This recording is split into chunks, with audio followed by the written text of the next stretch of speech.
Di tengah hiruk-pikuk pasar tradisional Cicalengka, Jawa Barat, suasana pagi itu tampak seperti biasa. Para pedagang membuka lapak, pembeli menawar harga, dan aroma khas rempah serta makanan menyatu dalam udara yang lembab. Namun, ketenangan pagi itu mendadak pecah ketika suara bentakan keras menggema dari sisi barat pasar. Seorang pria tua dengan pakaian lusuh terduduk lemas di dekat gerobak jualannya.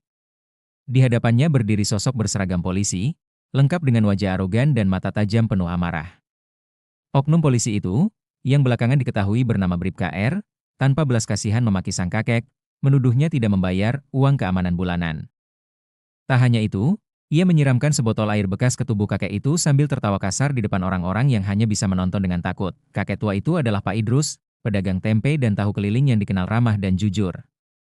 Sudah lebih dari 3 tahun ia berjualan di pasar yang sama, dan selama itu pula ia kerap menjadi korban pemalakan oleh Bribka R. Namun pagi itu, penderitaan Pak Idrus tampaknya telah mencapai puncaknya. Ketika tubuhnya disiram dan wajahnya ditampar, salah satu pedagang muda diam-diam merekam kejadian tersebut dengan ponsel miliknya. Video itu kemudian tersebar dengan cepat ke media sosial. Judulnya singkat tapi menghantam keras, polisi palak dan siram kakek di pasar Cicalengka. Dalam hitungan jam, video itu ditonton jutaan kali dan menjadi bahan perbincangan hangat di seluruh penjuru Jabar. Respons masyarakat pun meledak.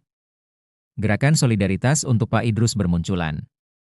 Banyak netizen mengecam tindakan Bribka R, dan desakan agar oknum tersebut dihukum mulai mengalir ke akun resmi kepolisian daerah. Tak lama kemudian, tim Propam turun langsung ke lokasi. Mereka memeriksa rekaman CCTV, mewawancarai saksi, dan akhirnya membawa Bribka R ke markas untuk diperiksa.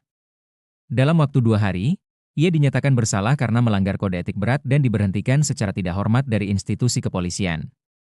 Tidak hanya itu, kasusnya juga dilimpahkan ke kejaksaan untuk diproses secara pidana karena adanya unsur kekerasan dan pemerasan. Sementara itu, nasib Pak Idrus justru berbalik drastis. Banyak tokoh masyarakat dan pejabat daerah yang datang langsung menemuinya untuk memberi dukungan moral dan materi. Bahkan, seorang pengusaha ternama dari Bandung menghadiahkan gerobak baru lengkap dengan modal usaha untuk Pak Idrus. Beberapa relawan juga menginisiasi penggalangan dana yang hasilnya cukup besar untuk membangun kios permanen kecil untuk beliau. Tak hanya mendapatkan kembali martabatnya, Pak Idrus kini dikenal sebagai simbol perlawanan terhadap ketidakadilan, terutama yang dilakukan oleh oknum aparat kepada rakyat kecil. Peristiwa ini menjadi pelajaran besar bagi banyak pihak. Di satu sisi, menunjukkan bahwa kejahatan sekecil apapun, apalagi oleh mereka yang berseragam dan seharusnya melindungi, tidak akan pernah lolos dari mata masyarakat dan karma instan. Di sisi lain, membuktikan bahwa kekuatan solidaritas publik sangat besar ketika kebenaran berdiri di hadapan ketidakadilan.